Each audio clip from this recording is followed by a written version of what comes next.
इसको अकबर की मूछें बहुत पसंद आती है।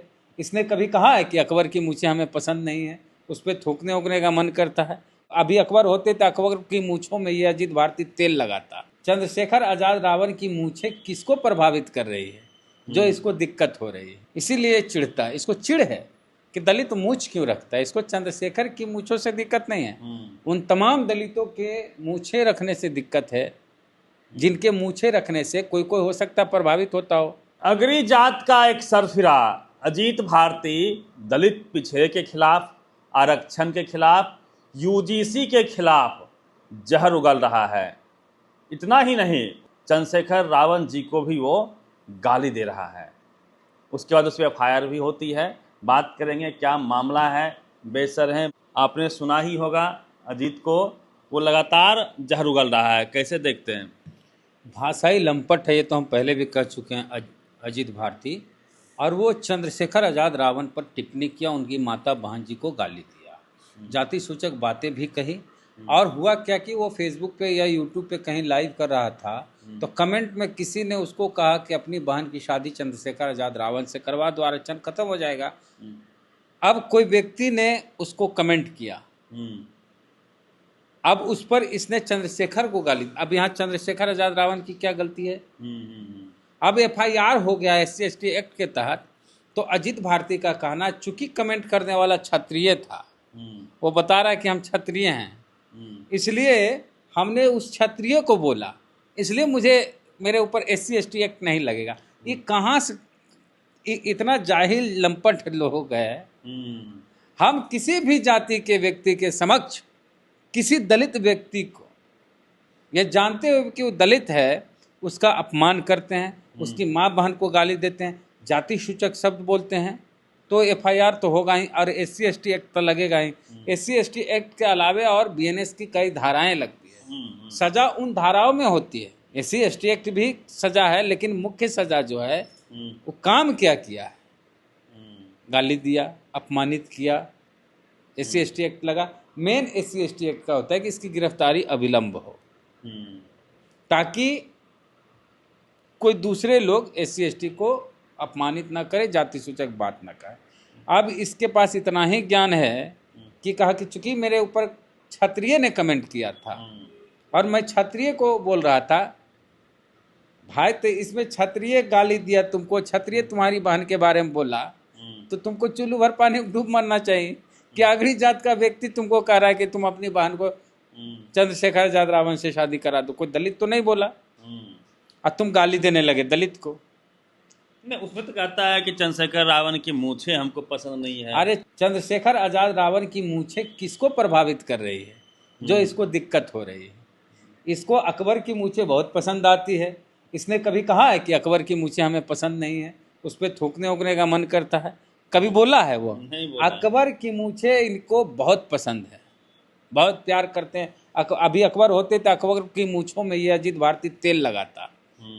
लेकिन चंद्रशेखर आजाद रावण की मूछें पसंद नहीं। पता है क्यों? चंद्रशेखर आजाद रावण की मूछें किसी को प्रभावित करती है, इसीलिए चिढ़ता है। इसको चिढ़ है कि दलित मूछ क्यों रखता है। इसको चंद्रशेखर की मूछों से दिक्कत नहीं है, उन तमाम दलितों के मूछें रखने से दिक्कत है जिनके मूछें रखने से कोई कोई हो सकता प्रभावित होता हो। ये असल दिक्कत है। और ये लोग कह रहा है कि आरक्षण पर तो मनोज तिवारी, आलोक, क्या नाम है प्रवक्ता बीजेपी का, अजय आलोक, इन लोग को जिस तरह का बयान आया, इन लोग को तो चुल्लू भर पानी में डुबक के साफ हो जाना चाहिए। मनोज तिवारी ने कहा है कि ऐसी कोई भी जाति नहीं है जिसको आरक्षण नहीं मिलता। हर जात को आरक्षण मिल रहा है, भूमिहार, ब्राह्मण, लाला, कायस्थ, सब राजपूत, सबको आरक्षण मिल रहा है। अब कोई ऐसा कास्ट नहीं है जिसको आरक्षण न हो। ब्राह्मण को भी आरक्षण है, ठाकुर को भी आरक्षण है, भूमिहार को भी आरक्षण, जो मतलब SC, ST और OBC उन तीनों में नहीं आता है, उन सब लोगों को EWS का आरक्षण है। तो इस देश में सभी को आरक्षण है, सभी उसका लाभ ले रहे हैं। दूसरी बात, अजय आलोक ने कहा है कि भाई तुमको तो आरक्षण मिल ही रहा है अगड़ी जात का, उसमें दूसरा जात थोड़े घुस जाएगा। EWS आरक्षण का लाभ अगड़ी जाति को मिलता है, उसमें आप नहीं जा सकते, हम नहीं जा सकते। तो भी जात के नाम पर बना हुआ आरक्षण है। था सबके लिए, और लेकिन सुनिए इसने ना। कब्जा कर लिया। और अजय आलोक ने यह भी कहा है कि मेरी माँ ब्राह्मण थी और मेरे पिता कायस्थ थे। मेरे पिताजी कायस्थ थे, मेरी माँ ब्राह्मण थी। दलितों का आरक्षण या ओबीसी का आरक्षण या ईबीसी का आरक्षण क्यों समीक्षा होनी चाहिए? और सवर्ण समाज को किसने ये अधिकार दिया? मैं खुद सवर्ण हूं। कायस्थों के लिए तो अभी भी इस देश के 11 हाई कोर्ट में केस चल रहा है। कायस्थों ने केस किया हुआ है कि हमें दलित का दर्जा मिलना चाहिए, लेकिन तब तक हम सवर्ण ट्रीट हो रहे हैं। लेकिन मुझे ये नहीं समझ में आ रहा है कि सवर्ण समाज क्यों समीक्षा करेगा। ये जो आंदोलन हो रहा है दिल्ली में, जो सो कॉल्ड प्रोटेस्टर्स हैं, मुझे सवर्ण समाज के लोग बताएं कि हम कौन होते हैं कि दलितों और ओबीसी और ईबीसी की समीक्षा करने वाले। एक वीडियो वायरल हुआ है, हाँ। एक रामस्वरूप अनंत रामस्वरूप है, पता नहीं वो कौन मीटिंग रख लेता फॉरवर्ड सब, हाँ, तो- बोल रहा है कि आरक्षण अरे डायरेक्ट ऐसे हटाना नहीं है, मतलब इसमें चर्चा करने की बात करो, मतलब मूल उद्देश्य हटाना है, लेकिन ये चर्चा की बात। इसका क्या नाम? आनंद स्वरूप, आनंद स्वरूप की बात करते हैं। इसका नाम क्या आरएचए रखा ना? आरएचए का फुल फॉर्म क्या है? आरक्षण रिजर्वेशन हटाओ आंदोलन। तो आरएचए का मतलब क्या हुआ? रिजर्वेशन हटाओ आंदोलन। क्लियर हो गया। अब ये लोग मीटिंग करता है कि भाई सीधे कहोगे रिजर्वेशन हटाओ तो वो लोग भड़क जाएगा। इसका जो इसकी प्लानिंग जो थी वो लिख कर गई। इतनी मेरिट वाले ये लोग हैं कि ये लोग दलित पिछड़े का आरक्षण खत्म करना चाहते हैं, आदिवासियों का। और इनका जो प्लान है, गुपचुप मीटिंग हुई थी और गुपचुप मीटिंग जो है एक्सपोज हो गई। इन्हीं लोग में से कोई है वो कर दिया। हो सकता है वो बड़ा आरक्षण समर्थक होगा।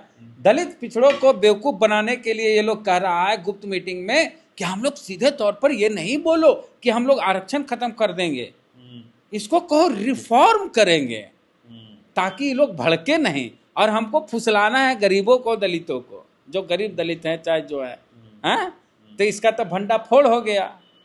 ये लोग जो गुपचुप मीटिंग कर रहा था उसका भंडाफोड़ हो गया। ऐसे नमूने लोग हैं। सफल होगा ये सब? अरे कहियो सफल नहीं होगा। जिस दिन आरक्षण समर्थन वाले सड़क पे आ गए, फूक देंगे खाली। अब फूकना उकना नहीं, फूक देंगे तो आंधी आ जाएगी पूरे देश में। हाँ, और तबाही आ जाएगी। खाली फूकने भर से इतनी आबादी है।